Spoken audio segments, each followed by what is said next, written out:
quien gobierna este mundo, el dueño, el administrador de este mundo, es el diablo. Hay imágenes que están apareciendo nuevamente en el mundo llorando sangre. Juan 23 no fue elegido canónicamente. Papa. Eligieron a otro. Logró conseguir los clavos de la crucifixión de Jesús. Logró conseguir los restos del madero y parte del letrero. Este es el Jesús de Nazaret, rey de los judíos.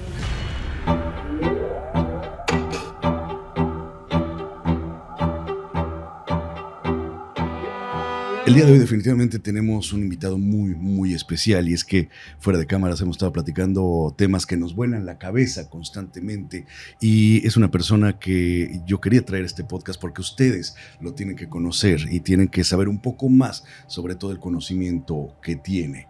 Bienvenidos a este podcast. Hoy tenemos a Rafael de la Caridad. Él es sacerdote católico, pero con grandes ideas. Bienvenido a este podcast, Rafael, ¿cómo estás? Gracias por invitarme, y aquí estoy para lo que me necesiten. Creo que podríamos hablar de muchísimos temas porque sé que de los pocos momentos que hemos platicado tienes un gran tema de conversación y por muchas partes. Me encanta la filosofía, la teología, investigar. Investigar siempre, la verdad te hace libre. Investigar por la verdad. Primeramente me gustaría que me platiques un poco de ti. Bueno, soy cubano, de origen cubano, nací en Cuba. Me crié en un país comunista y ateísta. ¿Por qué? Porque Cuba es un país socialista que, fundado de sus inicios del año 59, confíe, pues yo nací en el año 81. La doctrina marxista-leninista crea un país con una filosofía materialista dialéctico. Significa que no creen en Dios. Ellos creen en lo que pueden ver, y Dios para ellos no existe. Y fue un gran error de la Revolución Cubana hacer eso, porque creó una nación lejos de Dios, y es muy peligroso. Una nación cuando no tiene a Dios es un peligro, porque crea una nación con personas sin valores, sin respetos por la vida y sin respetos a la dignidad humana, que es lo que pasa con los países comunistas. Después fue cambiando. Yo fui creciendo, estudié, me hice médico, estudié medicina, me hice médico en Cuba, y a la par estudiaba para un seminario. Pero yo le dije a mi abuela que quería ser sacerdote, no diocesano, sino religioso, franciscano capuchino, porque para mí San Francisco de Asís fue una persona a seguir por lo que hizo, ¿no? Que marcó la historia de la iglesia con su humildad. Y empiezo a ir a un seminario, me ordeno a los 24 años. Hoy tengo 44, tengo 20 años de ordenación sacerdotal. Me ha encantado en mi vida siempre investigar dentro de la iglesia, y a veces porfiar, ¿no? ¿Sabes lo que significa porfiar? No. Porfiar es cuando una gente es terca y te dice esto no es así, y no lo veo tú me lo presentas de una manera, pero yo lo veo de otra. Entonces cuando sucede esto, pues hay que estudiar teología y filosofía a fondo, investigar más, investigar a fondo para que encuentres la verdadera verdad. Y eso siempre lo he hecho. Investigar, como haces tú, que investiga lo paranormal, lo espiritual. Yo he investigado todo. Tanto lo paranormal como los secretos más íntimos de la iglesia, que algunos te voy a revelar, otros no. Te los voy a revelar porque es bueno que las personas sepan la verdad. Es hora de que la humanidad sepa la verdad de muchas cosas y no vivan en una mentira. Yo me hice religioso porque conocí a Jesucristo de una manera particular. Una vez perdí a mi abuelo, estuve muy triste, y yo decía, porque ya me tenía inculcado, ¿no?, el catolicismo por mi familia, porque mi abuela era muy católica. Iba a ser monja mi abuela, pero mi abuelo la sacó del convento, no quiso que se informara religiosa, y ella se casó, tuvo 4 hijos, una sola hija hembra, que es mi mamá, que me tiene a mí. Yo soy único hijo de parte madre, y fui muy protegido por mi abuela y por mi abuelo. Entonces muere mi abuelo, y entonces yo empiezo a enojarme con Dios y decirle a Dios que por qué había pasado eso, porque no aceptaba la muerte. Estaba muy pequeño y no aceptaba la muerte humana. Pero empecé a hacer a armar esa revolución. Y fui a una iglesia católica al otro día y hablé con el padre. Y el padre me convenció. Empezamos a leer la Biblia y a buscar. Y me dijo, mira, aquí muere y tu abuelo era católico. Hacía mucho bien. Y las obras que tú haces buenas, pues marcan un lugar en el cielo. O en el lugar que Dios preparó. Porque todos hablamos del cielo, ¿no? Pero ese es el lugar que Dios preparó para todos. Que no es este. Porque Jesús, cuando está frente a Pilato, no sé si has visto esa parte de la escena, en la película famosa de Mel Gibson, lo puedes ver. Jesús se para frente a Pilato y le dice, yo soy la verdad. El que escucha la verdad y sigue la verdad me sigue a mí. Uh-huh. Y le dice Jesús a Pilato, mi reino no es de este mundo. ¿Te piensas que si mi reino fuera de este mundo, pues iban a permitir que tú pusieras un dedo sobre mí? No, todo el poder que se te ha dado es porque mi Padre que me ha enviado, pues te lo ha dado. Entonces realmente Jesús te está ratificando de que el reino de Dios no está aquí, en la parte humana de aquí, de la tierra. La tierra fue creada para el hombre, para que habitara al hombre. Entonces Dios desde su punto del cielo le ha dado la libertad al hombre de vivir aquí. Entonces el Padre me explica todo eso. Yo veo todo eso con gran claridad, lo asimilo y le digo al Padre, yo quisiera ser sacerdote. Me dice, no, es un camino largo por seguir. Yo soy de Camagüey, Cuba. En el año 2006 viajo a La Habana a participar en una convivencia franciscana de los capuchinos. Porque estaban los franciscanos seglares, los conventuales y los capuchinos. Y me encantó. Y ahí empecé con ellos, la convivencia la pasé, regresé a Camagüey, volví a La Habana nuevamente, hasta que me preparé y entré en el seminario. Los sacerdotes para formarse no es como un pastor evangélico. Como el pastor evangélico se memoriza la Biblia, se graban sus evangelios y sus textos, versículos que lo aprenden de memoria, y en 3 años ya son pastores. Y ya tienen 500, 1000, 10,000 seguidores. En la Iglesia Católica no. En la Iglesia Católica tú eres seguidor de Jesucristo. Y tienes una responsabilidad como sacerdote de una parte de la diócesis que dirige un obispo.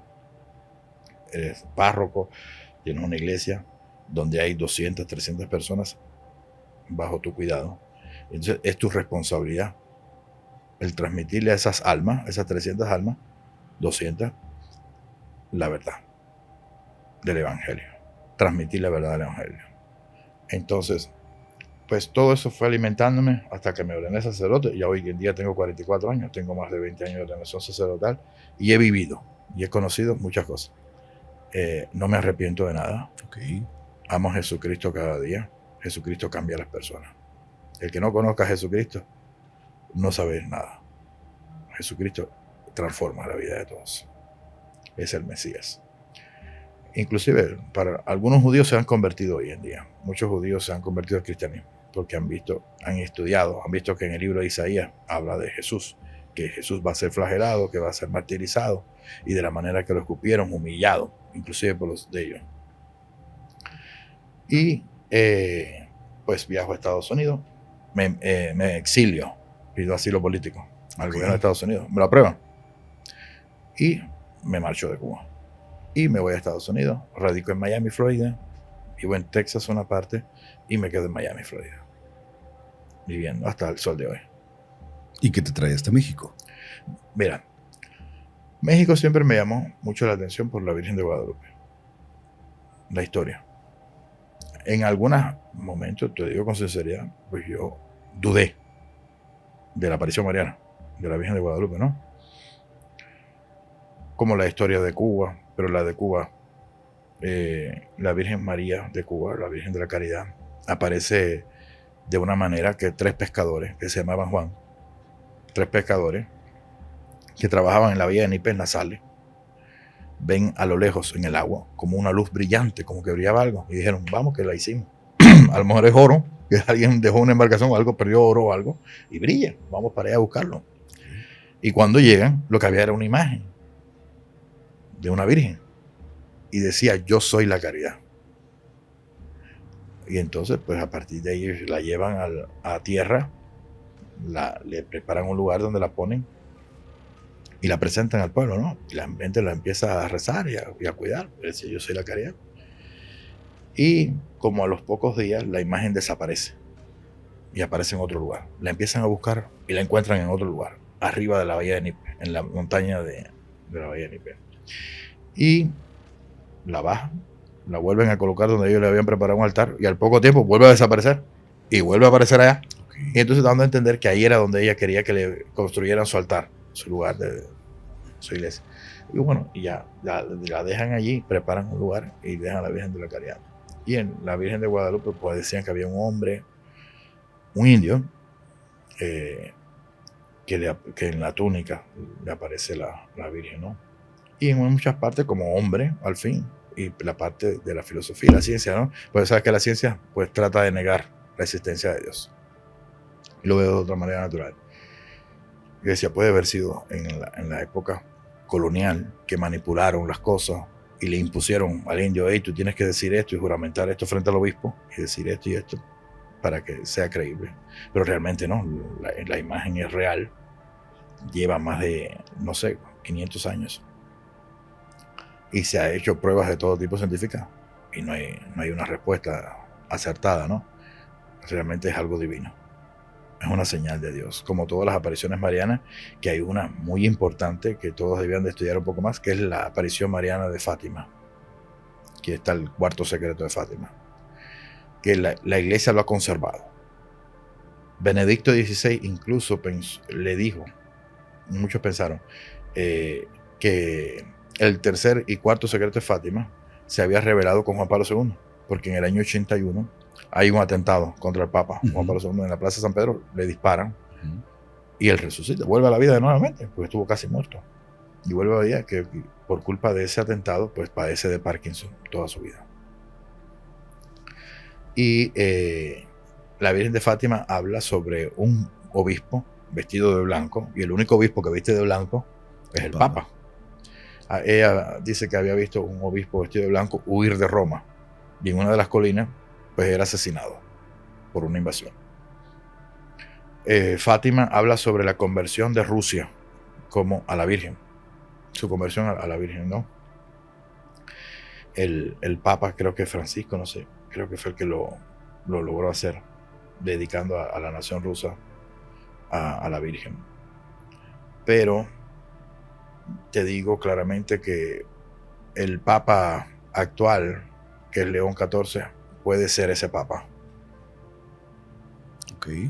Puede ser ese Papa que huye de Roma. Por la situación que se están viendo en el mundo, apocalípticas que se están viviendo, creo que puede ser ese el Papa que huye de Roma, en la visión de María. Hace un momento me comentabas que nosotros ya estamos en la etapa del apocalipsis. Estamos viviendo un apocalipsis y es muy parecido al de Juan. Ok. ¿Por qué crees esto? Cuando lees el Evangelio, cuando a Jesús le preguntaban, ¿y cómo vamos a saber de tu venida, no? Dice, pues va a haber terremotos, va a haber rumores de guerra, va a suceder esto, vas a ver cómo los tiempos cambian. Y si ves, el tiempo está cambiando muy rápido. Viene el otoño y ya tú no lo sientes. Hay un calor, un verano eterno en muchas partes del mundo, del cambio climático que llaman. Los inviernos van a ser más fuertes, los calores van a ser más intensos. Entonces dice la Biblia claramente que va a calentar el sol 7 veces más de lo que calentaba. Y si vemos, hay un calor extremo. No hay quien aguante estos calores tan grandes que estamos viendo. Entonces, claramente hay tantos signos de que Jesús dio. La Biblia claramente dice que nadie sabe ni la hora ni el día, pero Él dejó información para que vayan sabiendo y preparándose para el último día, para el Apocalipsis. Y Juan lo revela en su libro de revelación. Todo lo que está pasando, los reyes de la tierra, las señales que han aparecido.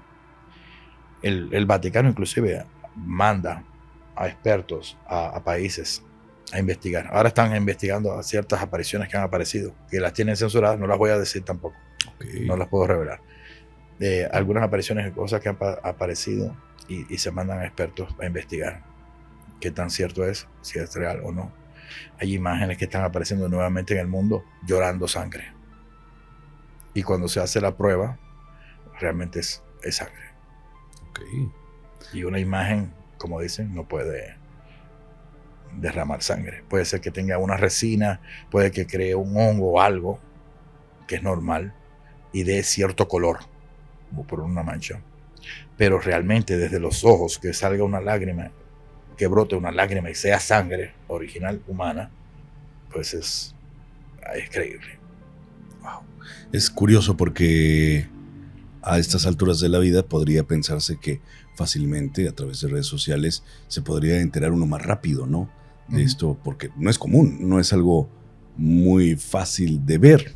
La última vez que tuve un caso de esto fue hace como 15 años con la Virgen Puerta del Cielo, que es ortodoxa, donde en un cuadro, o sea, ni siquiera era una imagen, no era una imagen, un bulto, no era de yeso, no, era como un cuadro, salía sangre también de sus ojos, y las personas devotas pues tenían este aceite, porque era como una especie de aceite muy parecido a algo que llaman nuyol, y que olía como a flores, a rosas. De hecho, a mí me tocó el olerlo porque tenían conservado este aceitito, pero desde ahí no he vuelto a saber de un caso, al menos de un caso interesante o que sí se apegue más a la realidad, ¿no? Porque también sabemos que dentro de este tipo de milagros, pues también hay mucha confusión, ¿no? No, en todos los lugares donde ha habido apariciones marianas se siente olores a rosas, a flor. Y es algo que es una prueba de que realmente es una aparición auténtica y mariana. Y con respecto a lo que te estaba comentando hace unos días, que tocar el tema es muy importante.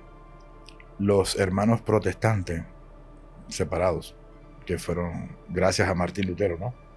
Con sus 95 tesis o 94, no me acuerdo ya cuántas son, porque no soy protestante. Pero Martín Lutero creó una revolución y un caos. Martín Lutero era religioso, era un fraile, y vio ciertas cosas en la iglesia y no intentó por cambiarlas. Porque si tú vives en tu familia, en comunidad, y ves algo mal, pues tú tratas de ayudar a mejorarlo. Tu vino es amargo. En Cuba decimos, tu vino es amargo, pero es nuestro vino. Vamos a mejorarlo, la calidad. Entonces, ok, la iglesia cometió muchos errores, es verdad. El Papa Juan Pablo II pidió perdón por ellos en el año 2000. Pero si ves, la iglesia está formada por hombres. Hombres que no son santos, hombres pecadores. Nuestra iglesia es de pecadores. Pecadores que se arrepienten y se buscan el camino de acercarse a Dios, la manera de acercarse a Dios de una buena manera y hacer la voluntad de Dios. Entonces, ¿qué sucede con esto? Jesús claramente nos enseña cómo buscar el camino verdadero, ¿no? Y la iglesia optó por cambiar ciertas cosas. Por eso es que Martín Lutero hace la protesta, ¿no? La reforma protestante, porque vio que el Papa pedía indulgencia, hacía esto, hacía lo otro, y hacía cosas indebidas. Y se enfocó el Papa, porque era hombre, en la construcción de la basílica. Si has ido al Vaticano, Sí. alguna vez, la Capilla Sixtina fue gracias al Papa Sixto. Por eso se llama Sixtina, porque fue el Papa Sixto, que el Papa Sixto se enfocó en eso. Yo quiero construir esto, y buscaron los medios para recaudar dinero y construirlo, porque no se construye nada sin dinero. Claro. Hace falta dinero para todo. Y se cometieron muchos errores, y entonces él debe de cambiar dentro de la misma iglesia esos hechos, mejorarlos. No lo hizo. Me dijo, me voy a separar, voy a buscar el apoyo de los príncipes en Alemania y se dividió la iglesia. La iglesia católica alemana se separó completamente de la iglesia católica romana, desde Roma. Lo hizo también Calvino, Manuel Calvino. Los calvinistas se separaron de la iglesia católica e hicieron su cosa por su lado. Y aprovechó también el rey Enrique VIII de Inglaterra y separó la iglesia también. Separó la iglesia británica, la iglesia inglesa, de la católica. Y se separan. Y todo eso fueron grandes daños a la iglesia, porque no tenían por qué hacerlo. Pero es el diablo. El diablo trata de dividir, siempre trata de dividir a la iglesia en todas partes. Divide y vencerás, dicen, ¿no? Divide y vencerás, así mismo. Hubo algo que me llamó la atención muchísimo que me comentaste, que el diablo está anclado en este mundo. Así mismo. ¿Me puedes explicar cómo es que está anclado al mundo? Y es que algo que me quedó también muy marcado. Este mundo que vivimos es de él. Eso. Aquí no está Dios. Okay. Dios observa. Y Dios te ha dado una cosa que se llama libre albedrío. Se llama libertad. La manera es tú acercarte a Dios. Dios está allí. Pero la gente quiere que Dios se acerque a ti. No. Dios te da la libertad de que tú lo busques a Él y lo vas a encontrar. Pero no estás exento a que te pasen cosas, que te pasen cosas malas, que te pase un accidente, que pierdas a tu hijo y que te pasen calamidades. Porque es parte del mundo, es parte del proceso humano. Cuando ves la parte de Jesús donde habla sobre, en el Evangelio de capítulo 4, de Evangelio Mateo, dice que Jesús fue llevado por el demonio, por el diablo, a la colina más alta del mundo, al monte más alto, y le mostró la grandeza de este mundo. Y le dijo, todo esto te lo daré, si te postras y me adoras. Y Jesús le dice, apártate de mí, Satanás, porque a un solo Dios servirás y a un solo Dios adorarás. Te está dando a entender que realmente quien gobierna este mundo, el dueño, el administrador de este mundo, es el diablo. Lo que tiene una administración que caduca, tiene un tiempo que Dios le dio para estar en él, haciendo y deshaciendo. Okay. ¿Cómo es que sabemos cuándo puede acabar su tiempo, su periodo? Bueno, la Biblia habla sobre 1000 años, sobre un tiempo. Cuando el diablo fue expulsado, acuérdate que el diablo fue expulsado con 1/3 de ángeles a la tierra, fue expulsado a la tierra. Hay muchas historias antiguas de los Nephilim, que fueron pero son muchos temas que es muy difícil enseñárselo a la gente tan rápido, ¿no? Y en poco tiempo. Los Nephilim, hay un libro que la Iglesia Católica lo tiene, el libro de Enoch, un libro muy famoso de Enoch, que tuvo contacto extraterrestre. Y yo te digo que hay un profeta muy famoso en la Biblia, que fue el profeta Elías. Y ahora yo te voy a hacer una explicación rápida. Si yo te regresara a la época de Jesús, ¿en la época de Jesús existían los aviones? No. ¿Existían los carros? ¿Automóviles? Nada de eso existía. No existía nada de eso. Si tú ves bajar del cielo un carruaje de fuego, como un avión, una avioneta, un helicóptero, ves descender un carro de fuego del cielo, ¿qué pensarías que es? Algo del más allá, algo divino, algo divino. Pero si sucediera hoy que aterriza algo del cielo, tú dices que es un extraterrestre. Pues es un extraterrestre, una nave espacial o algo. Pues dice allí la Biblia, claro, que el profeta Elías fue llevado en un carruaje de fuego al cielo, a donde estaba Dios. Fue llevado. Y no conoció la muerte porque él no regresó. Enoch también fue seducido, fue llevado al cielo de una manera, que en los libros de Enoch. Pero realmente esos libros ya no son declarados apócrifos, no están dentro de la Biblia. Dentro de la Biblia, que la Iglesia Católica fue quien hizo esa Biblia, que todo el mundo goza hoy de ella, esa Biblia la hace la Iglesia Católica. Y fue el Papa San Dámaso I quien ayuda económicamente a los obispos y sacerdotes de esa época y frailes que se encargaron de ir a todos esos países a buscar los escritos. Fueron estudiándolos uno por uno, y fueron diciendo, este es canónico, este es apócrifo, este es canónico y este es apócrifo. Hasta que se juntaron todos por años, se juntaron y se hizo la biblioteca, lo que se conoce como Biblia. Y la primera Biblia se llamó Vulgata, porque era en latín, escrita en latín. ¿Por qué? Porque ellos lo tradujeron al latín. Porque como los pergaminos y todos los documentos que ellos encontraron, muchos estaban escritos en arameo, que era el idioma de Cristo, no el hebreo. El idioma de Cristo era arameo. Entonces estaba escrito en muchos textos en arameo, estaba en hebreo y el Nuevo Testamento, que fue escrito en griego. Pues la iglesia lo tradujo todo y lo llevó a una sola lengua, que es la lengua que se hablaba en Roma, el latín, era la lengua de ese momento. Crean la Vulgata y después, al transcurso de los años, pues la iglesia ya empezó a traducir. Al principio era una condena, te condenaba. Si tú tratabas de traducir la Biblia a otro idioma, pues te podían condenar por herejía, te podían hasta quemar en una hoguera. Inclusive yo creo que a personas castigaron por eso. Y todos los documentos que encontraban traducidos como la Biblia, los quemaban, porque era una herejía. Había que mantener en la lengua original la Biblia. Pero se dieron cuenta que no, que después había que traducirlo para que llegara toda la información a todo el mundo y a todos los países. Inclusive eso ya se permite más todavía en el Concilio Vaticano II, con el Papa Juan XXIII, que ya cambia el tipo de rito de la misa, que ya no es de espalda, es de frente. Y ya la Biblia se puede llevar a todos los idiomas.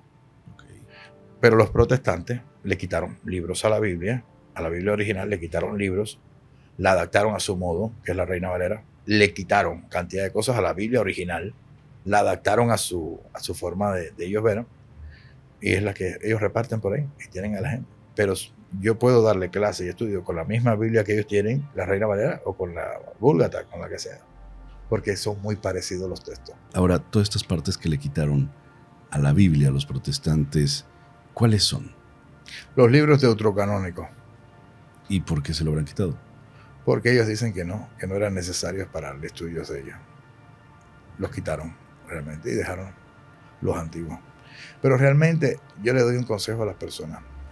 El Antiguo Testamento es un libro de estudio para ver lo que pasó en el pasado, para no repetirlo, los errores del pasado. Lo que tenemos que enfocarnos es en el Evangelio, en los 4 Evangelios y en lo que manda Jesucristo, anunciar la buena nueva. Hay una cosa que es muy problemática, la voy a decir. El Dios del Antiguo Testamento es muy lejano del Dios que habla Jesucristo. Porque el Antiguo Testamento habla de un Dios vengativo, un Dios malo, un Dios guerrero, un Dios de venganza. Ojo por ojo y diente por diente, porque lo dice el libro, el Pentateuco, que es el libro de Génesis. Dice ojo por ojo y diente por diente. Y Jesús dice, no, perdona a tu hermano 70 veces 7. Jesús nos enseña que el Dios es un Dios de amor, un Dios de perdón, que Dios perdona todo. Y Jesús nos habla claramente de Dios, que hay un perdón, que hay una manera de arrepentirse, el bautismo, que es lo primero que hay que hacer, porque hay que bautizar, ¿no? Por eso es que se bautiza todo el mundo dentro de la iglesia. Los protestantes no bautizan niños. Hay que esperar que crezca para bautizar. No es que los niños no se tienen por qué bautizar, porque los niños no tienen pecado. Que no tienen pecado. El pecado original, ¿de dónde viene? Desde Adán y Eva. Hay pecado, porque si tú naciste sin pecado, se sobreentiende que ya tú creciste y no tienes pecado, no tienes por qué hacer el mal.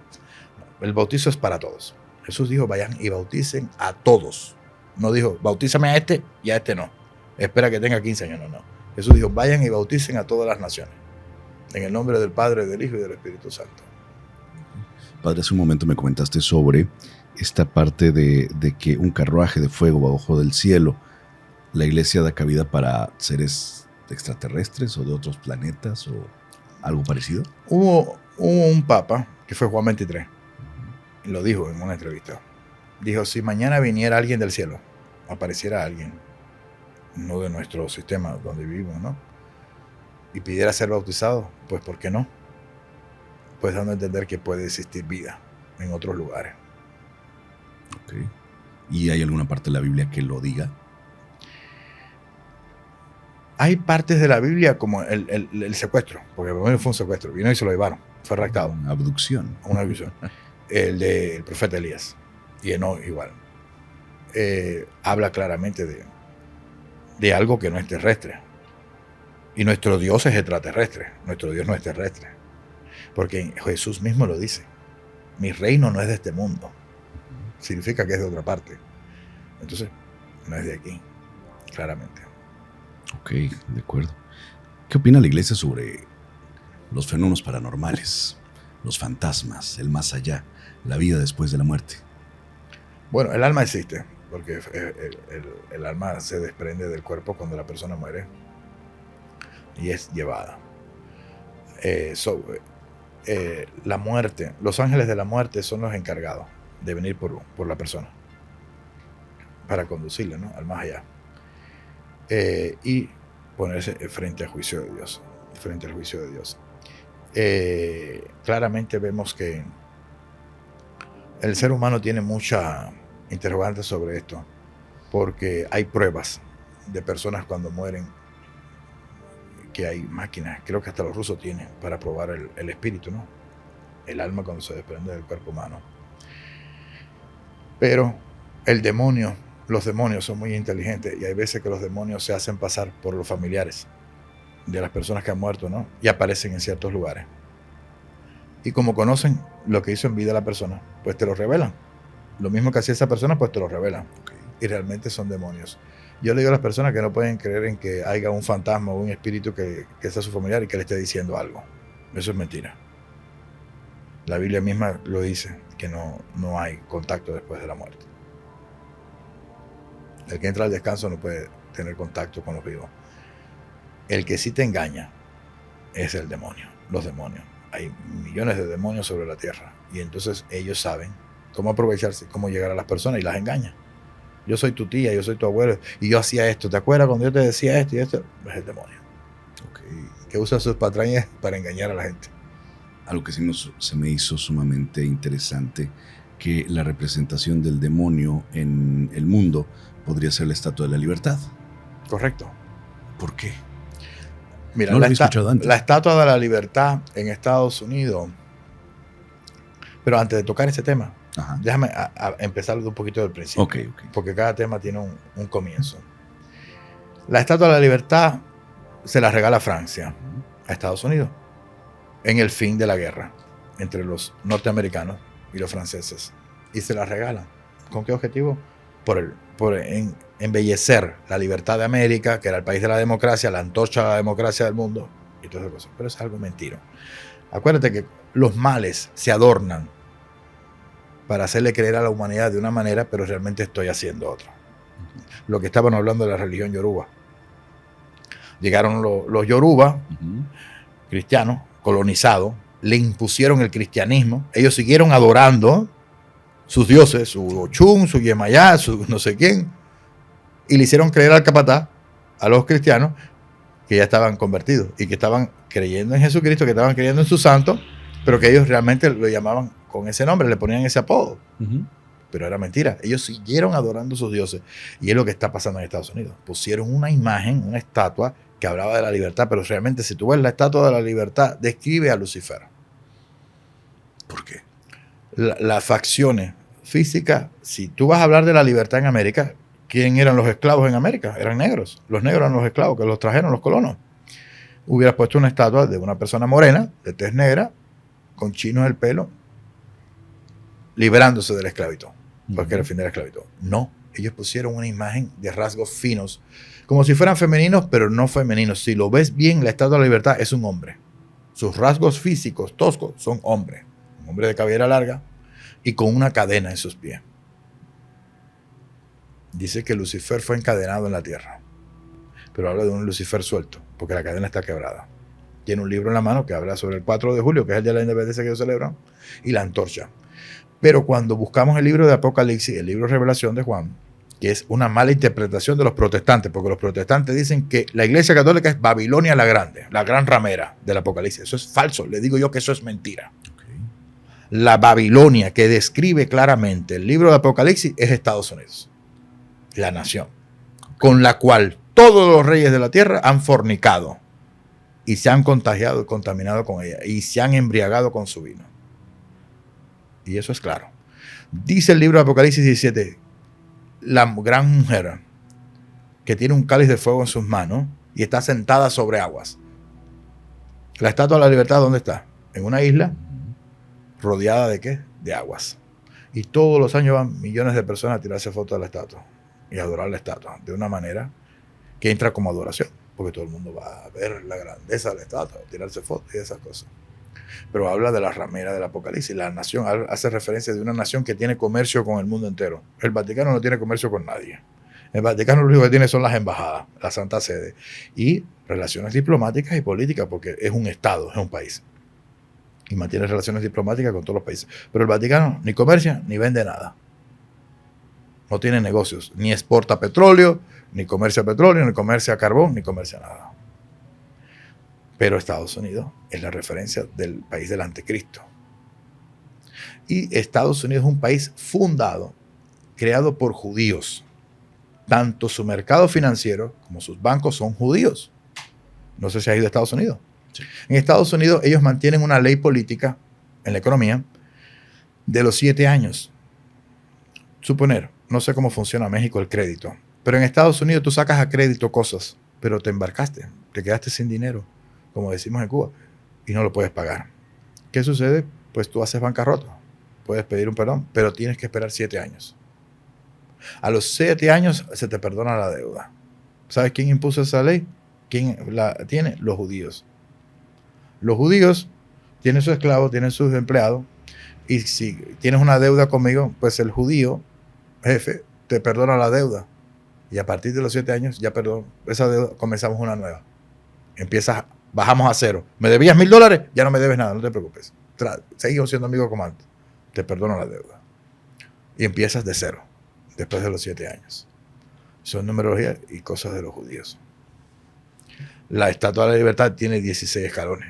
Cuenta los puntos. 16. Y en la numerología lleva el 6 al 1, es 7. Y cuando le miras la corona que tiene la Estatua de la Libertad, tiene 7 puntas. 7 cuernos. Que están descritos en el Apocalipsis. Habla de los reyes del oriente, el Apocalipsis, que vendrán y devorarán a la gran ramera. ¿Quiénes son los reyes del oriente? ¿Qué está pasando con el BRIC? Los BRICS. ¿Quiénes son los BRICS? Son los reyes del oriente, quienes lo fundaron y lo están haciendo. Rusia, China, el otro coreano. Todos ellos se están uniendo. Y la India, que pertenece a los reyes del oriente. Dice que los reyes del oriente son los que van a devorar a la gran ramera. Y yo te digo, el fin de Estados Unidos está llegando a su fin. Cada imperio llega a su fin. El imperio romano cayó. Y el imperio norteamericano está al caer. Por muy fuerte que crean, eso es mentira. El imperio romano se creía más fuerte que nadie y desapareció. El imperio soviético, comunista, desapareció. Por eso todo el que se quiera hacer grande cae. Dicen que el que sube como palma cae como coco. Okay. El que sube como palmera cae como un coco. Pero realmente, y el Apocalipsis lo dice, huid de ella, pueblo mío, para que no seas juzgado por sus pecados. Habla de la ramera que dice que en sus manos tiene la sangre de los inocentes. ¿Quién es el país que dirige las guerras en el mundo? ¿Quién es el país que más guerra ha hecho en el mundo? ¿Quién es el país que más crímenes ha cometido en el mundo? Estados Unidos. Padre, hace rato me platicaba sobre algunos secretos que nos vas a revelar hoy. Unos no se pueden, otros a lo mejor sí, porque ya es momento. Será también que, digo, antes de que que me cuentes un poco sobre esto, será tiempo de que la iglesia empiece a hacer cambios en su estructura o cambios en su pensamiento. Mucha gente de pronto siente a la iglesia quizá muy lejana, por algún motivo. Mira. Y prefieren acercarse a otro tipo de creencias, religiones o sectas incluso. ¿Sabe lo que es un cónclave? Significa bajo llave. Cuando un papa muere, se hacen las misas funerales durante 9 días, se esperan 15 días exactos, y a los 15 días pues se prepara todo para el cónclave, para la sucesión de poder, para elegir un nuevo pontífice. Se dice a voces en Roma que Juan XXIII no fue elegido canónicamente papa, eligieron a otro. No voy a decir el nombre por no revelarlo.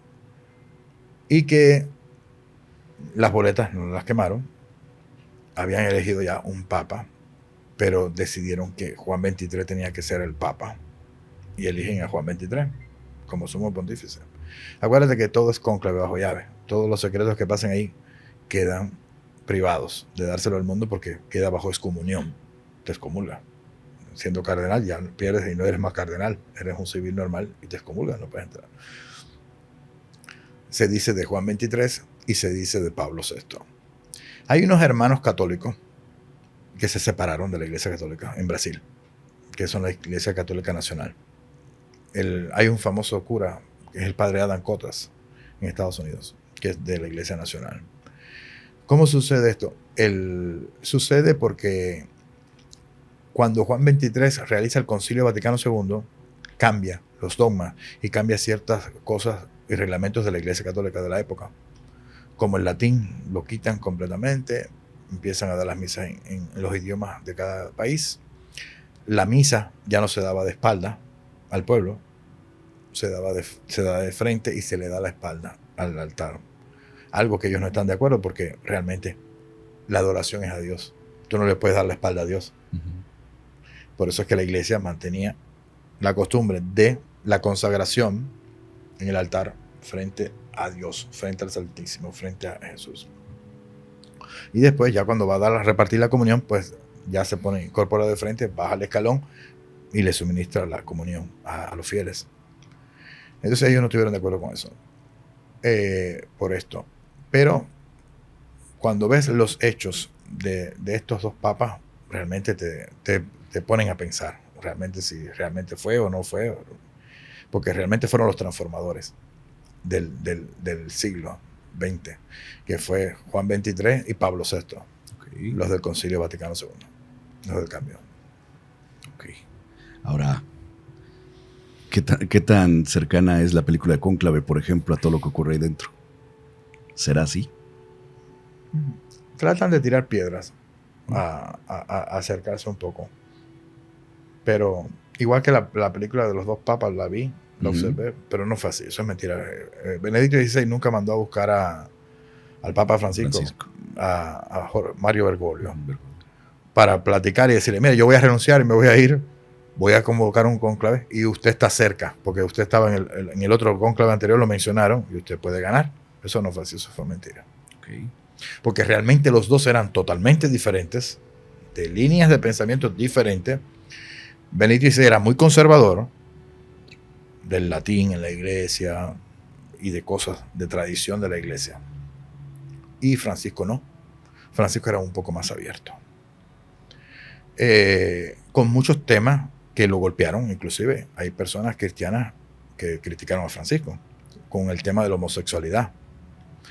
Porque Juan Pablo II fue cerrado a ese tema, Benedicto XVI fue cerrado a ese tema, pero Francisco no. Francisco fue open, abrió. Y realmente hay un tema que te voy a tocar que te vas a quedar en shock.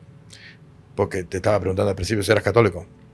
En la misa católica nosotros tenemos unas palabras que decimos: Señor, no soy digno de que entres en mi casa, pero una palabra tuya bastará para sanarme. ¿Las has escuchado, verdad? Sí, claro. Y las repetimos en cada misa, Señor. Tú sabes que esas palabras nosotros se las robamos, como decimos, a un centurión romano.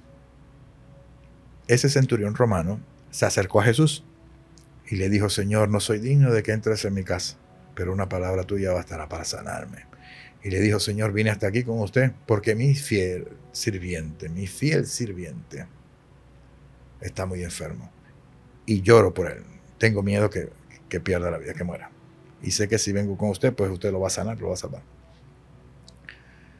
Y Jesús le dice: por tu fe está sano, regresa. Él está bien. Regresa, que él está curado. Y el centurión romano se marcha.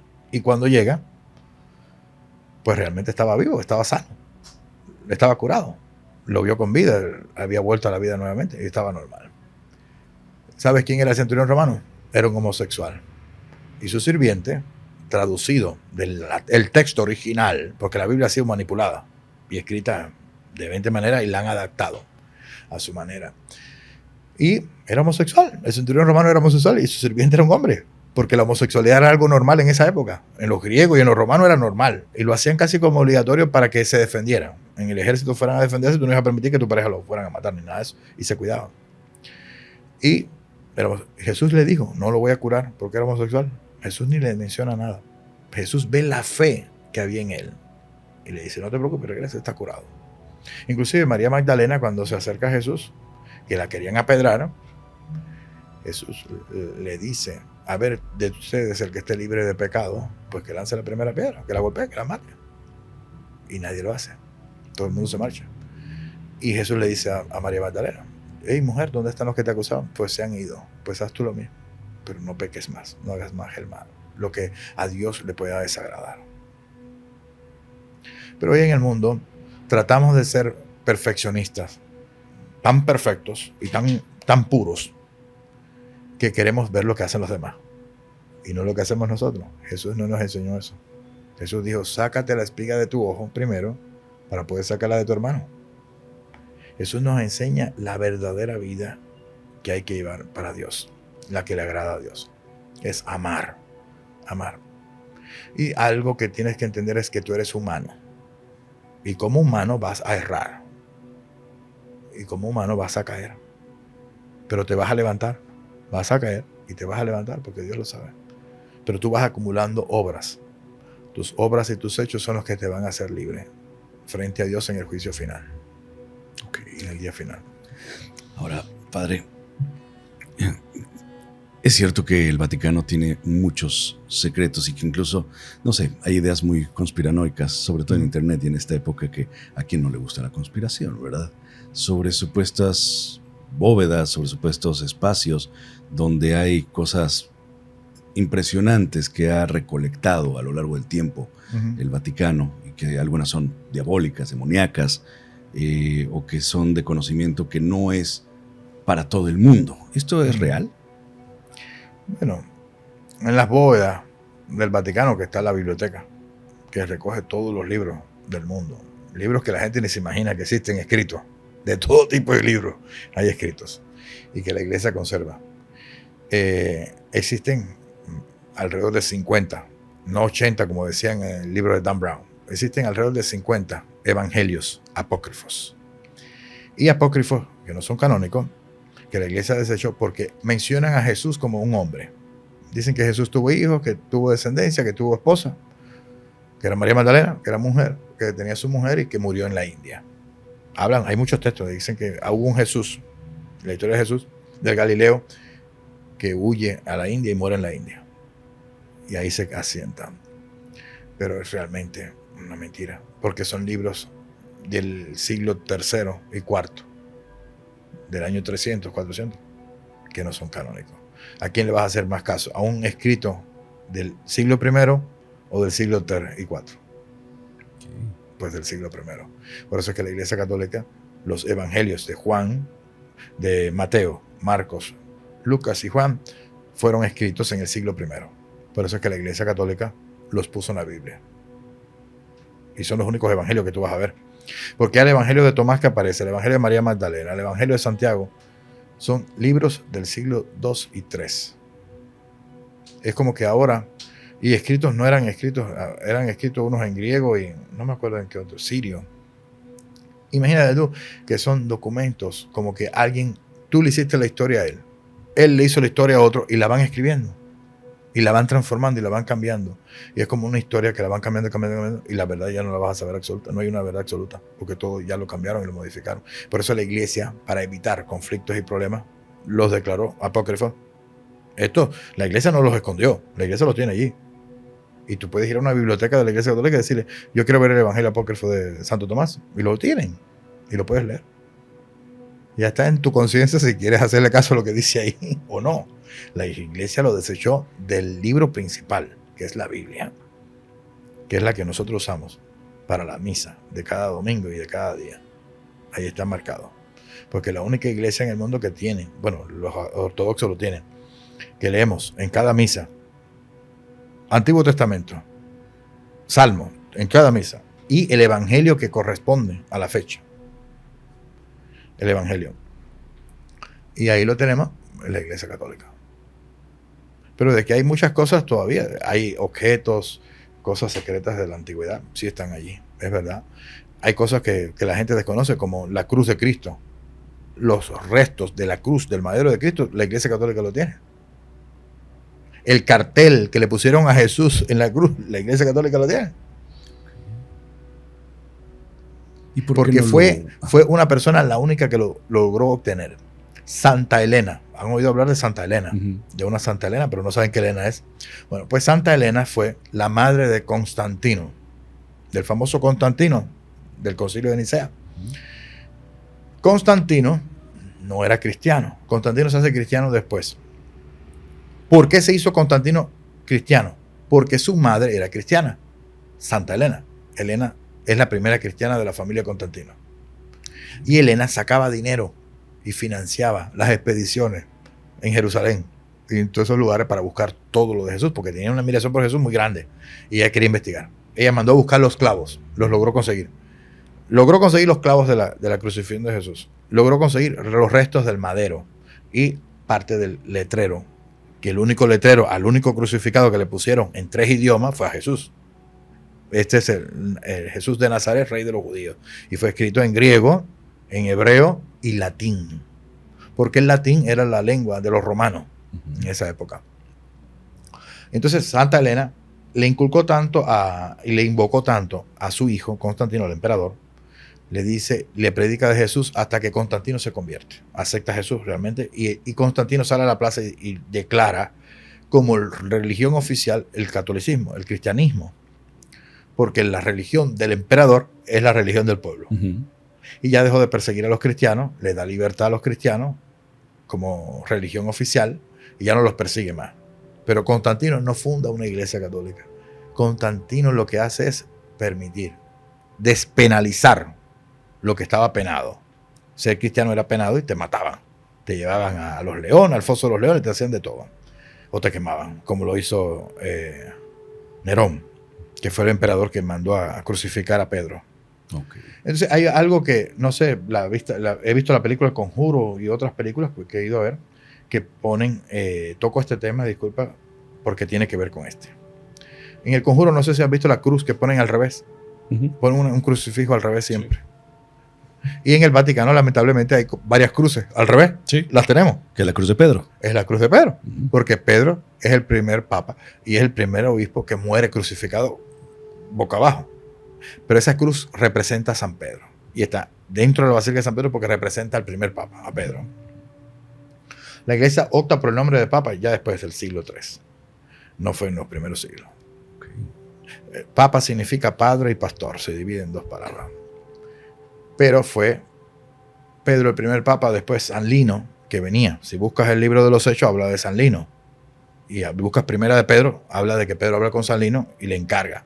Pero San Lino es el encargado. Como obispo de Roma, después que Pedro lo crucifican, San Lino se queda. San Lino también le dan guiso, lo matan, como dice en México, y lo sucede otro. Y así sucesivamente hasta hoy, con el Papa León XIV, todos los papas que ha habido en la Iglesia Católica, que significa los obispos de Roma, los que han existido hasta la fecha. Tienen un telescopio espacial que es para ver el cielo, no porque no pueden ir. Okay. Tienen que verlo desde aquí porque no pueden ir a ningún lado. Está prohibido salir del domo. Ellos tienen uno que le dice Lucifer. Ah, caray. Búscalo en internet. ¿Un telescopio? Un telescopio espacial.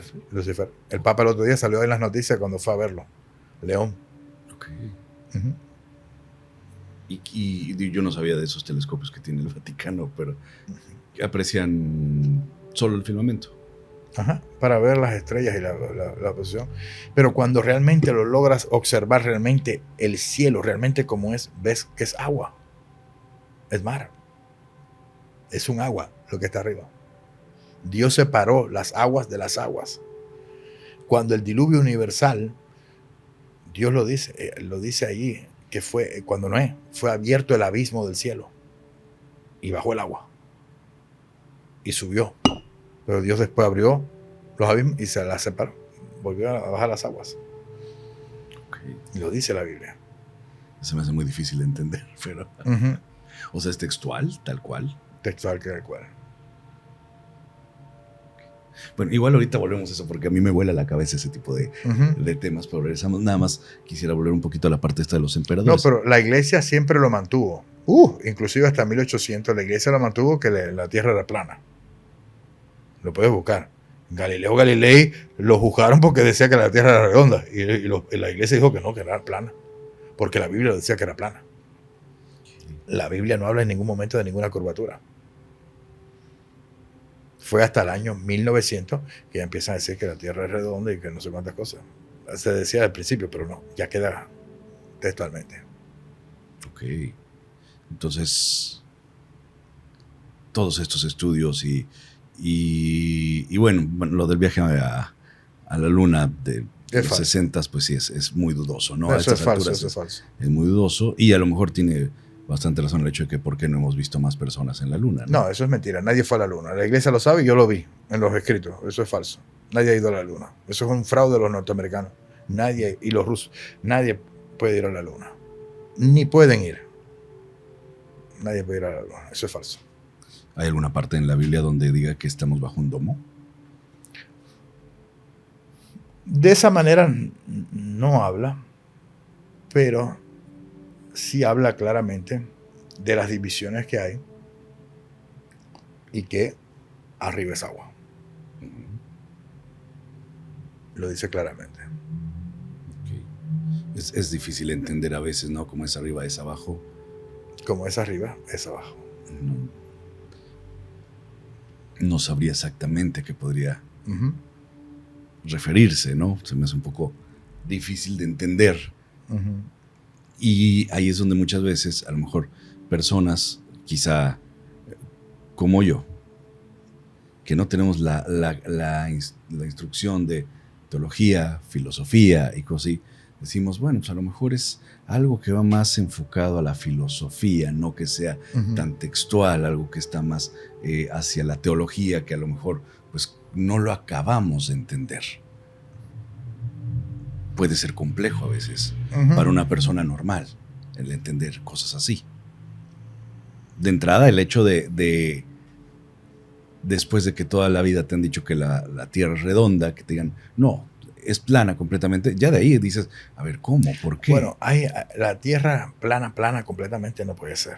Sí, claro. Porque esto es plano. Sí, esto es plano, pero tiene sus protuberancias, montañas, Pero cimas. el agua, búscame un agua para que veas, mantiene su nivel. Tiras el agua donde quiera y el agua alcanza su mismo nivel. En una curvatura, pues el agua no mantiene un nivel. Y entonces todas las leyes de la gravedad y la física no tienen nada que ver tampoco. Que de aquí nadie puede salir. Todo lo que sube baja. Y Dios creó el cielo, las estrellas, para que señoreasen sobre la noche hacia la tierra. Creó el sol y la luna para que giraran. Son ellos los que se mueven. Son los cuerpos celestes los que se mueven, no nosotros. Porque si sucediera todo eso, pues va a contradecir la ley de Dios, va a contradecir todo lo que Dios dijo. Todo lo que está escrito sobre Dios se iría abajo. Entonces no somos... El sol y la luna fueron los que Dios creó. El sol para que alumbrase en el día y la luna para que señorease en la noche. Y llamó Dios a la luz del día y a las tinieblas llamó noche. Son esos cuerpos celestes los que se mueven en una posición giratoria, que es como un 8. Ok. Para girar. Y todo lo que vemos, las estrellas, todo eso que está allá arriba, ¿no existe?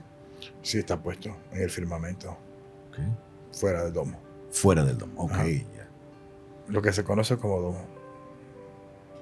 ¿Hay algo que puede entrar al domo? ¿Podría? ¿Naves, seres de otros planetas? Es que mira, nosotros, según los escritos que hay secretos dentro de Roma, el mundo es más grande en densidad. Dicen que después de la Antártida hay más continentes, hay más lugares.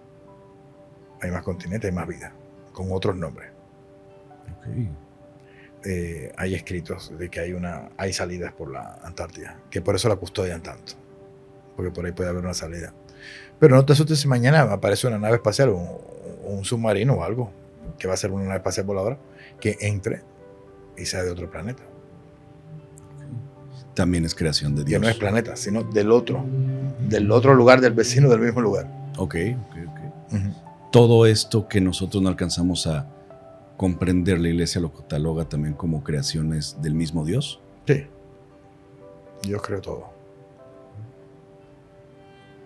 Dios es una fuerza activa. Okay. Es un Dios creador.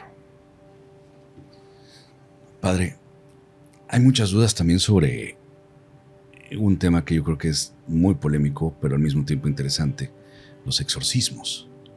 ¿Realmente el demonio tiene la capacidad de entrar a alguna persona para poseerlo, para quedarse con su cuerpo y alma? Mira, una posesión, hay varios tipos de posesión. Hay personas que pueden ser poseídas, que se dicen manipuladas por el demonio. Puede haber un demonio que está dentro de una persona, se le acerca y la manipula, como al vicio del juego, al vicio del alcohol, porque sabe tu debilidad y sabe cómo destruirte. Y hay otros tipos de inducción que son poseídos corporalmente. Y entonces hay que realizar un ritual del exorcismo. La única iglesia que hace el ritual del exorcismo es la Iglesia Católica. Pero eso en las películas que yo veo, eso es falso. Hay mucha manipulación, Ficción. mucha ficción. Porque hay personas que pueden estar poseídas hasta 20 años. Hasta 20 años pueden estar poseídas por un demonio. El demonio se da su tiempo. Porque el demonio disfruta del sufrimiento humano. Entonces, es mejor martirizarte poco a poco, y irte destruyendo poco a poco, hasta que logras su objetivo, que es arrebatar tu alma para el diablo. ¿Tú has practicado algún exorcismo? He participado. Ok. En alguna ocasión platicaba con un sacerdote que es demonólogo, exorcista, discípulo del padre Amort, que es José Antonio Fortea. Español, de Alcalá de Henares. Él me comentaba en alguna ocasión que a lo mejor lo más similar a un exorcismo podría ser lo que ocurre en la película del Rito, ¿no? Decía, no es una vez, no con un rito de exorcismo se va a ir el demonio inmediatamente, son meses de trabajo, es muchísima práctica, y en algún momento hasta me comentó que a veces la misma realidad podría superar la ficción, ¿no? Sí, en efecto, ves gente que se pone muy mal, ves gente que empiezan a ocurrir fenómenos extraños alrededor, claro, que se caen objetos, el demonio es muy poderoso, el demonio es muy fuerte, y comentaba que había situaciones que parecían ser sacados de una película, ¿no? Como que escupían algún tipo de rondanas, de fierros, de cosas de la boca. ¿Te ha tocado estar en algo así parecido?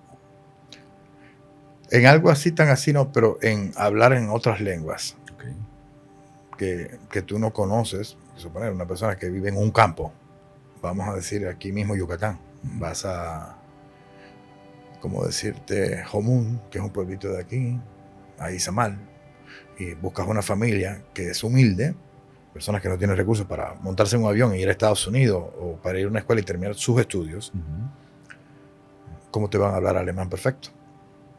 ¿Cómo te pueden hablar ruso perfecto? ¿Cómo te pueden hablar inglés perfecto? Y esas cosas sucedieron. La persona hablaba en idiomas y ofendía a un sacerdote que había. El demonio es tan poderoso que te puede decir hasta tus pecados más íntimos. Por eso, lo que te decía, el sacerdote debe confesarse, uno a otro, confesar sus pecados antes y pedir perdón realmente con Dios, reconciliarse con Dios para participar del exorcismo. Porque cuando llegas al momento del exorcismo y realmente hay una posesión demoníaca, el demonio te va a echar en cara lo que tú hiciste. Hey, ¿te acuerdas esta mañana cuando estabas tomando café que viste disimuladamente a la muchacha que tenía la blusa corta, le estabas mirando los senos? No te lo va a decir de esa manera, pero te lo va a decir más brusco, ¿no? Más feo. Claro. ¿Me vas a hablar a mí, padre, cuando tú estabas haciendo eso? Releva. Él revela tus pecados más ocultos. Como para que, ¿cómo lo vas a echar a él del lugar donde él está en su hábitat perfectamente contento cuando tú estás haciendo lo indebido? ¿Cómo vas a hablar de perfección cuando tú no lo estás haciendo? ¿Qué tan común llega a ser las posesiones demoníacas? Últimamente he leído artículos que dicen que está creciendo, que cada vez hay más casos de posesiones demoníacas. En el mundo entero hay más casos, pero para que aparezca un caso, como decir aquí, en todos estos estados, Quintana Roo, Campeche, Yucatán, yo creo que aquí en estos estados, si aparece 1 o 2 en un año, es mucho. Que aparezca 1 o 2 es mucho. ¿Cuál es el protocolo de la Iglesia Católica a seguir como para que se atienda el caso? Bueno, la Iglesia es bien estricta con esos temas. Investiga. Tiene que haber una investigación grande, profunda sobre el tema, que pase por la ciencia primero, que pase por psicólogos, psiquiatras, personas que van a investigar realmente. Y cuando no hay una respuesta científica, pues ahí entra la iglesia. Okay. Pero a veces puede pasar mucho tiempo, ¿no? Puede pasar mucho tiempo. Y podemos perder a la persona. No hay todavía algo que acelere. No es como antes, no es como antes, Ajá. como el siglo XX, siglo XIX, que la iglesia actuaba, se daba cuenta de algo y pues practicaba el exorcismo. Aunque la persona a lo mejor psicológicamente no estaba bien o no, pues la iglesia trataba de liberar a la persona. Ya hoy no, estamos en otra época. Y como la gente ve mucha película de terror y hay mucha gente desquiciada, pues que trata la iglesia pues que no perder el tiempo de hacer un ritual tan sagrado, perder el tiempo en alguien que realmente no está poseído, que realmente lo que está loco. Claro. Tratar antes los problemas de esquizofrenia. Entonces buscan un psicólogo, un psiquiatra, y cuando el psicólogo y el psiquiatra, ellos mismos pues pueden buscar a un sacerdote. Okay. Y le transmitan, el sacerdote viene, puede ser cualquier sacerdote, viene, y entonces en la diócesis o arquidiócesis, el obispo siempre va a tener un sacerdote. En cada arquidiócesis de México, en cualquier parte del mundo, hay exorcistas. Hay un sacerdote exorcista preparado con el ritual romano del exorcismo para practicar el exorcismo. ¿Qué tan grande, o para darnos una idea, cómo podría llegar a ser como el apartado o el departamento o el área de demonología y exorcismos dentro de la Iglesia Católica o del Vaticano? Está en el mismo Roma. Okay. Donde están las escuelas, donde están los espacios dentro de Roma que dan clases, hay grupos que son preparados para exorcismo. Okay. Se les prepara y se les explica todo. Con el diablo no se dialoga, porque el diablo va a querer enfocarse en ti, en ofenderte y decirte cosas, y te va a distraer de lo que tú fuiste a hacer. Va a distraerte. Entonces, concéntrate. No dialogues con él no se dialoga. Diga lo que diga, tú ignóralo. Y tú haces el ritual romano, el ritual del exorcismo. Concéntrate en expulsar a la entidad que está ahí, que no sabemos quién es, hasta que conseguimos el nombre. Cuando logramos obtener el nombre del demonio, que es lo más preciado que él cuida, porque sabe que con eso se lo lleva, con lo más preciado que él cuida, ya cuando nos da el nombre, pues ya el demonio es expulsado. ¿Por qué es más fácil ya una vez que se tiene el nombre? Es más fácil cuando se tiene ya el nombre. ¿Pero por qué? Porque ya se puede terminar el ritual romano. Yo te conozco a ti, fulano de tal, porque ya sabemos qué tipo de demonio es, a lo que se dedica, que son los comunes. Buscamos la información de ese demonio, lo que hace, yo fulano te exorcizo a ti, fulano, deja en paz a esta alma. Okay. Hay un ritual para eso, y es un libro, viene escrito en latín. Hoy se ha traducido mucho en México, está en español. Buena Prensa lo tiene, Okay. que fabrican libros. La librería Buena Prensa lo tiene en español, el ritual romano de exorcismo. ¿Será el área que menos...? Pero para que funcione bien, perfectamente, el exorcismo debe ser en latín. Okay. Le molesta demasiado al demonio el latín. ¿Por qué podría ser eso? No sé por qué, pero le molesta, el latín le molesta al demonio. Okay. Igual que a la Virgen María. Si hay una cosa que alegra al demonio, ofender a la Virgen María. Okay. No me menciones a esa. Lo he visto en los rituales. Hay un caso muy sonado, ¿no? El de Annelies Mitchell. Uh-huh. En lo que se basó la película esta de... Y en la posesión te van a escupir, ellos te escupen. Ok. Te ofenden, te escupen, te tratan de arañar. ¿Sí es real que tenga una fuerza sobrehumana prácticamente? Sí, ves a una persona que dice, esta persona no puede tener esta fuerza y esta capacidad, y lo desarrolla de una manera sobrenatural, pues te das cuenta que hay una posesión, realmente. Son pruebas de una posesión demoníaca. Una vez que... La adivinación, que adivinan cosas que no... que tú... Ahora suponer, él tiene un primo que tuvo un accidente esta mañana, nadie lo sabe en este lugar, porque él vino a acompañarte a grabar, pero el demonio que está aquí le dice, ¿viste a fulano que tuvo un accidente? Así vas a terminar tú. Y tú dices, ¿cómo sabe él de un accidente? Y vas a preguntarte, ¿quién sabe en esta casa que hay un accidente? Mi primo tuvo un accidente en esta casa. Nadie lo sabe. Él lo sabe. Ok. Y entonces lo va a usar. Toda esa información, todo lo que él sepa, lo va a usar contra ti. Qué fuerte, ¿no? Y qué impresión estar en un momento de este tipo de ser escalofriante. Por eso son personas preparadas. Los exorcistas son personas preparadas. Muchos sacerdotes no están preparados. Porque es algo muy fuerte. Por eso son muy pocos, ¿no? Me imagino. Muy pocos los exorcistas. No todos los sacerdotes son preparados para un exorcismo. Porque es algo fuerte. Hay de demonios a demonios. De categoría. de poder. Una vez que se expulsa el demonio del cuerpo de una persona, ¿a dónde se va? ¿No es peligroso que entre en algunas de las personas que están practicando estos rituales? ¿O qué es de ese demonio? Ya después que se invoca al Espíritu Santo, se culmina el ritual romano de exorcismo, que la persona que realmente queda libre, ese demonio lo ata la milicia celestial, porque tú estás invocando a San Miguel Arcángel. Es atrapado y expulsado al lago del infierno. Okay. No queda en el lugar, no afecta a nadie. Y se sobreentiende que los sacerdotes, a las personas que van a estar en el círculo del exorcismo, si hay alguien para grabar o algo, pues a cada persona se bendice. Se ora por esa persona primero y se le unge. Puede ser con óleo sagrado, con agua bendita. Se reza por la persona y que la persona esté libre de pecado también en ese momento. Que esté reconciliada con Dios. Padre, cambiando un poco radicalmente de tema, más bien. Hay muchas personas que a lo mejor juzgan sin conocer las situaciones. Hay sacerdotes muy buenos, hay sacerdotes que hacen cosas muy positivas para la sociedad, incluso la misma Iglesia Católica. De la misma forma, hay sacerdotes que quizá no deberían ni siquiera de existir. Está muy en boga en este momento esta serie de Maciel. ¿Cuál es la postura en la actualidad de la Iglesia sobre el padre Maciel, sobre todo lo que hizo, incluso sobre los legionarios? Bueno, una de las cosas que tomó conciencia la Iglesia es tratar de reparar los daños causados por esta persona, ¿no? Que fue Marcial Maciel, un hombre que era un lobo disfrazado de oveja y engañó a muchas personas para mantenerse en un poder que él creó. Él creó una burbuja de poder y engañó al Santo Padre Juan Pablo II. Para mí es un hombre que si yo hubiera tenido el poder como el Papa, ¿no? A los legionarios de Cristo yo les hubiera cambiado el nombre. Porque hizo daño. En vez de hacer un bien, hizo un daño muy profundo dentro de la iglesia, que la gente lo vio. Y lo está viendo ahora con esa película, ¿no? Con la serie. Fue una persona que el bien que creyeron que hizo, no hizo ningún bien. Hizo daño. Creó una fachada. Creó un mundo irreal para hacer sus fechorías. Los abusos sexuales, la violación a personas. Que después que tú abusas de una persona, hay una violación, a esa persona no se le va a olvidar nunca.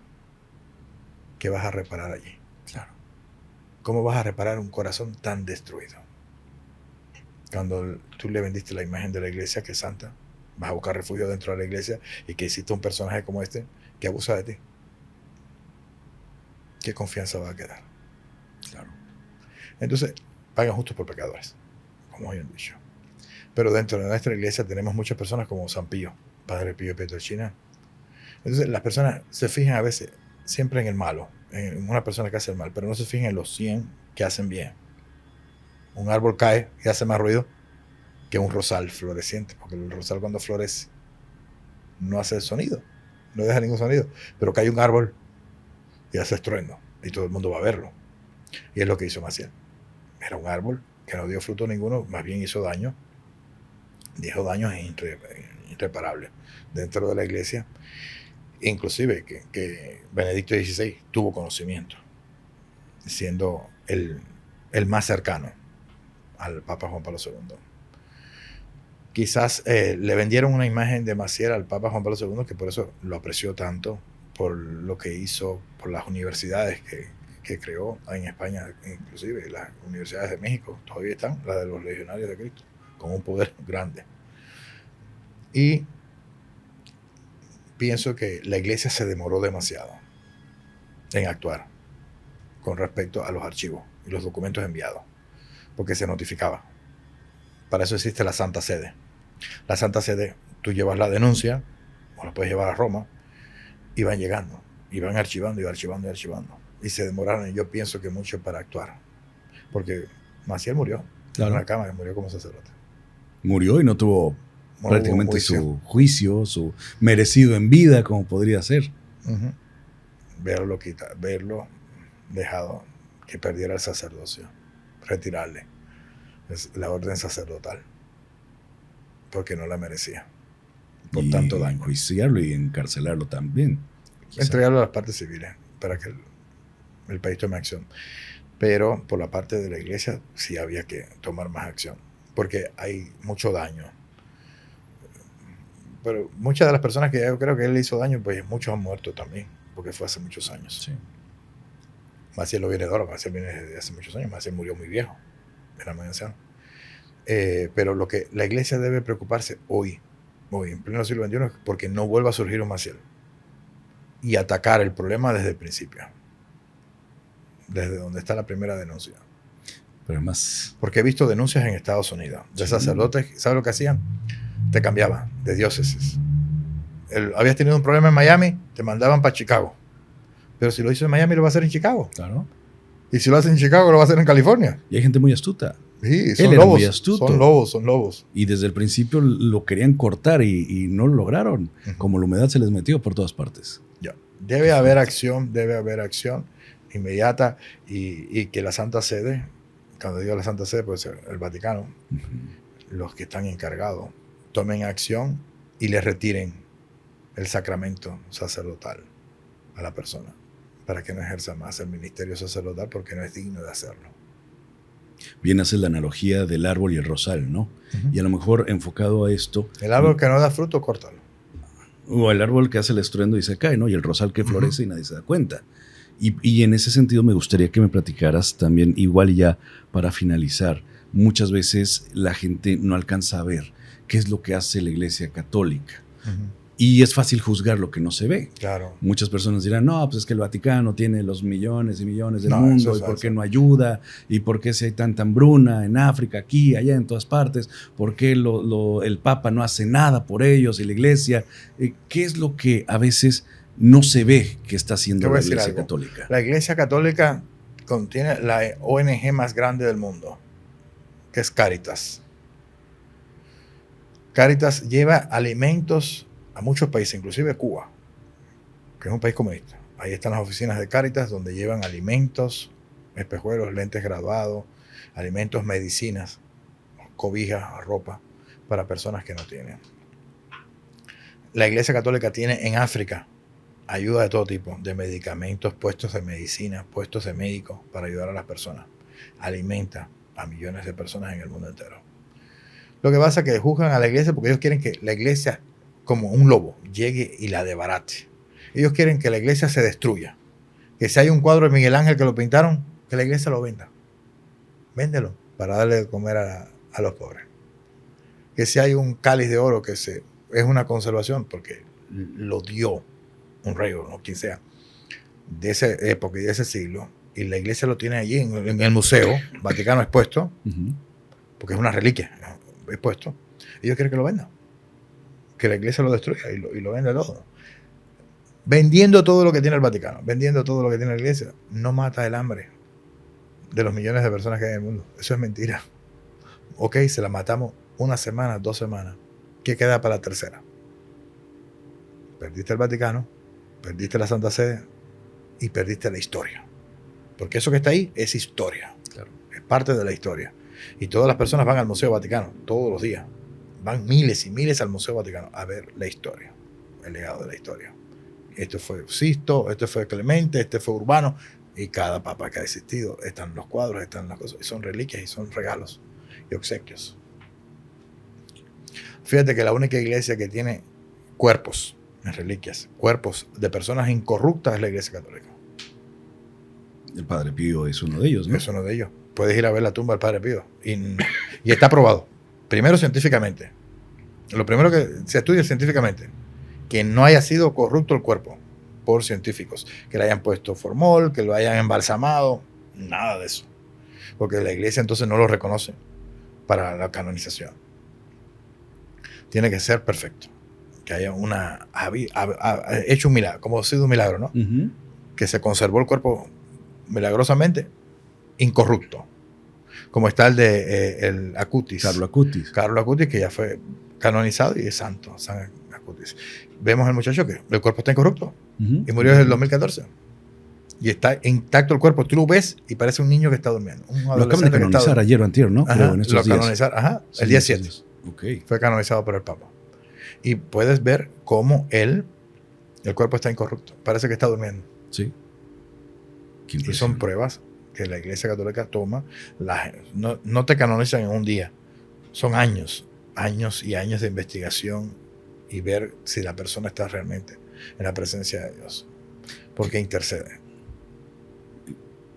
¿Qué será como esta parte que a lo mejor acciones como esta, como Carlo Acutis, que es algo muy novedoso, que es un joven, pudiera llamar la atención de más jóvenes para que se acerquen a la Iglesia Católica? ¿Qué más acciones podría hacer la Iglesia Católica como para que las personas volteen a ver en este momento que hay una crisis a lo mejor de creencias? ¿Cómo poder hacerle la Iglesia Católica para que se acerquen más personas cuando siento que es cuando más se están perdiendo los seguidores? La Iglesia tiene que enfocarse realmente más en el Evangelio, en Jesús de Nazaret, en lo que hizo Jesús. Jesús no vino a crear una división ni a crear una forma de vida. Él era la forma de vida. Él nos enseñó a amar al prójimo y a perdonar. Aprender a entender a nuestros hermanos y ayudarlos. Es aprender a vivir con lo poco y ser feliz. Hay que aprender mucho de Jesús. ¿Será que últimamente la falta de creencias está haciendo que las personas crean en todo y específicamente le están hasta modificando los nombres a las cosas? Por ejemplo, ya no es Dios, ahora es el universo, ahora la gente le pide al universo y a lo mejor se va hacia lo esotérico de alguna manera, más que a lo religioso, ¿no? ¿Será parte de lo mismo el hecho de que la gente está dejando de creer en todo? Y mejor dice, bueno, pues que el universo, vamos a creer en el universo. Pero es parte de las profecías de Juan. Son las partes apocalípticas del Apocalipsis. El mundo iba a ser más rebelde, la gente iba a dejar de creer en Dios, se iban a apartar de Dios, y eso es parte de lo que tiene que suceder. Okay. Pero la Iglesia en su punto tiene que seguir transmitiendo el mismo, el Evangelio, la buena nueva, que Jesús es el Mesías y que Jesús vino a salvarnos. Que Jesús no es esclavitud, porque muchas personas piensan que Jesús es esclavitud. No. Jesús no, en ningún momento dice que tú no seas feliz. Tú puedes ser feliz. Lo que no tienes que hacer mal, no ser malo. Ser buen hijo, ser buen compañero, ser buen padre. Y aprender a vivir con lo mucho y con lo poco. Si tienes 3 panes y tu vecino está pasando hambre, pues saberlo compartir. Porque en las obras es donde tú vas a ganarte el cielo. No es solamente las palabras, es los hechos. Que los hechos acompañen la palabra. Y una de las cosas que yo exhorto a la gente, porque he visto muchas personas que graban hoy en día, que si van a darle algo a alguien que está pasando hambre o a alguien desvalido en la calle, se graban. Mira, coge estos 3 pancitos, cómetelo. Y se están grabando. Quizás yo veo a veces que lo hacen como para dar testimonio de lo que están haciendo y hacia dónde está yendo el dinero que están mandando, porque esas personas le donan, le regalan. Pero yo mantengo algo de Jesús. Cuando tu mano derecha de algo, que la izquierda no lo vea, y cuando la izquierda de algo, pues que la derecha no lo sepa. Siempre que ayudes a alguien, nunca lo grabes. Nadie tiene que interesarle. Al único que tiene que interesarle es a tu conciencia, a ti y a Dios, que es el que lo está viendo. Okay. Con quien tienes que quedar bien es contigo y con Dios. Nunca tienes que grabar eso, porque ahí entra la dignidad humana. Y por dignidad humana no debes grabar a alguien en un momento de decadencia que está pasando, sufriendo por un momento, y que tú lo grabes dándole limón. Imagínate tú. En la época de Jesús, cuando la mujer dio las 3 monedas únicas que tenía, eran feas, eran las que menos valían. Y Jesús le dice a ellos, ella dio más que todos ellos, porque ella dio lo que tenía. Todos los que están aquí dan de lo que les sobra, pero ella dio todo lo que tenía. Pero esa palabra que Jesús da también habla sobre las ofrendas en el templo, porque el diezmo no se usaba. El diezmo era para los levitas, era para, suponete, eras hacendado, tenías una finca, 10 ganados, pues 2 ganados son para el templo. Crías papa, tienes papa, siembras papa, crías gallina, pues el 10% de eso pues era para el templo. Entonces, ¿qué hacía el templo con eso que se recaudaba? Se le daba a los pobres, a la viuda, a los huérfanos. El templo no se gana con eso. Los sacerdotes tenían su propio salario. No entraba en eso. Había que darlo a los pobres. Hoy en día no. Hoy en día vemos las iglesias de los hermanos separados, de protestantes y muchas religiones, que cogen el diezmo y el diezmo es para ellos. Dinero, la ofrenda, el diezmo, y andan con un carruaje de lujo, un carro de lujo, una mansión de lujo. Porque no, ya yo fui bendecido por Dios. Eso no es una bendición de Dios. Bendición de Dios es que usted se levante cada día, que tenga salud y que esté viendo suyo. Eso es la bendición más grande que usted va a tener en su vida. Lo demás viene por añadidura. Dios sabe, en tu corazón, sabe lo que tú necesitas y Dios lo va a agregar en añadidura, lo va a añadir. Pídele y Él te dará. Pero no busque. Padre, pues no me queda más que agradecerte por esta charla, a menos de que tengas algo más que compartirnos. Yo te agradezco muchísimo por esta charla que me hizo bastante interesante y yo creo que a toda la audiencia también le ha de haber gustado mucho y ojalá y no sea la única vez que platiquemos, porque temas estoy seguro que se quedaron muchos demasiados en el tintero ahí. Hay demasiados. Después podríamos tocar. Como el tema que te toqué hace unos días, Israel, el falso Israel. Y estamos viviéndolo hoy porque Israel es un país falso. Es un país creado en el año 1948 por Estados Unidos. Palestina existía antes, desde Jesús. Se llamaba Palestina. Desde Jesús se llamaba Palestina. Jesús era palestino. Lo que pasa es que allí fueron creciendo los judíos y los islámicos a su manera. Porque el Islam nace de Abraham, del primer padre, Ismael, y Isaac, que es el de los hebreos. Entonces, las dos religiones, son tres religiones las que existen en el mundo, las más poderosas: el judaísmo, el islam y el cristianismo. Y las tres religiones son monoteístas, creen en un solo Dios. Pero las tres vienen del mismo padre. ¿Quién es el padre de las tres? Abraham. Pero cada uno de los tres tienen un camino diferente para llegar al mismo Dios. Las tres adoran al mismo Dios, pero las tres tienen un camino trazado diferente para llegar a Dios.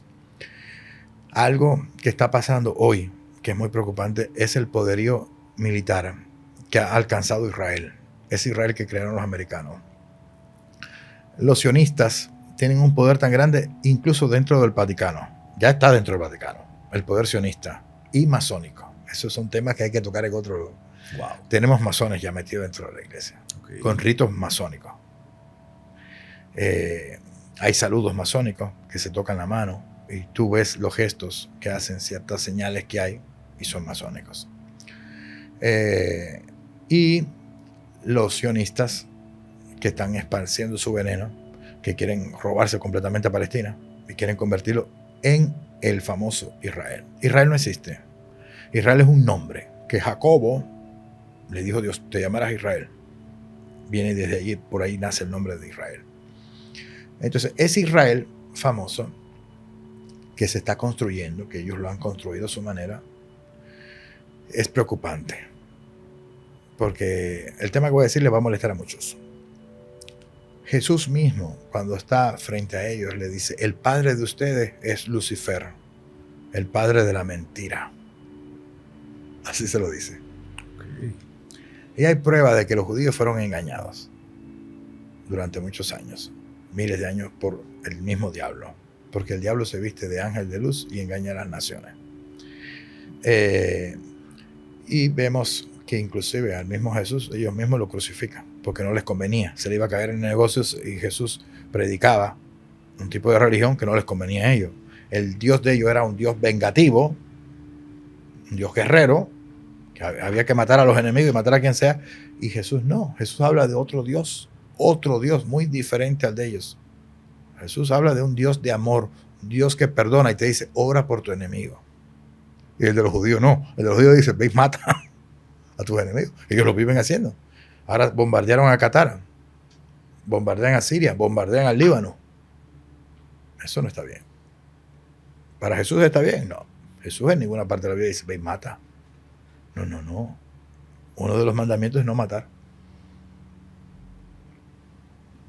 Pero hoy la prueba está en que Lucifer tiene un poder tan grande que es el que está gobernando el mundo. Vemos su poder tan fuerte como sacude al mundo. El mundo está en su momento de tribulación. Por eso estamos en la Apocalipsis, porque los temblores de tierra que han habido en el mundo, las guerras, los rumores de guerra, las enfermedades y todas las cosas que han pasado, ¿qué más necesita la humanidad para abrir los ojos de que estamos mal? Padre, pues te agradezco muchísimo por esta charla. Esperemos nuevamente coincidir en otras ocasiones y platicar de muchas otras cosas, como lo que acabas de mencionar sobre Israel, que es también muy interesante, que a la gente creo que le puede hacer mucho sentido. Todo el Israel hoy es muy peligroso, muy dañino y muy peligroso. No es el Israel de la tierra prometida. No se dejen engañar. Esa no es la tierra prometida. Ok. Se han generado muchísimas guerras, ha habido muchísima muerte. Jesús dice en el Evangelio, y vi la nueva Jerusalén. Esa no es la Jerusalén ya. La Jerusalén que tenía que pisar Jesús ya la pisó hace 2000 años. Ya esa no es la tierra de Dios. ¿Jesús regresará? Sí, en su venida, su segunda venida. La estamos esperando. Con poder y gloria vendrá nuevamente a juzgar a vivos y muertos. Bueno, pues, Padre. Pues que Dios te bendiga a ti, a los tuyos, a tu familia. Muchas gracias. Que Dios bendiga a tu audiencia y que busquen la verdad, porque la verdad los hace libres. Pues muchas gracias. Que no se dejen nunca manipular. Y me encantaría también que nos dijeran, que nos comentaran aquí qué es lo que opinan sobre todo lo que platicamos en este podcast, que se me hace muy interesante. Y también que les gustaría que platicara posteriormente, a lo mejor en otra ocasión que regresemos aquí con el Padre. Estaría muy bueno que también me lo hagan saber a través de sus comentarios. Yo, como siempre, les agradezco mucho por estar al pendiente de cada contenido que nosotros subimos. Yo soy Alberto del Arco. Hasta pronto.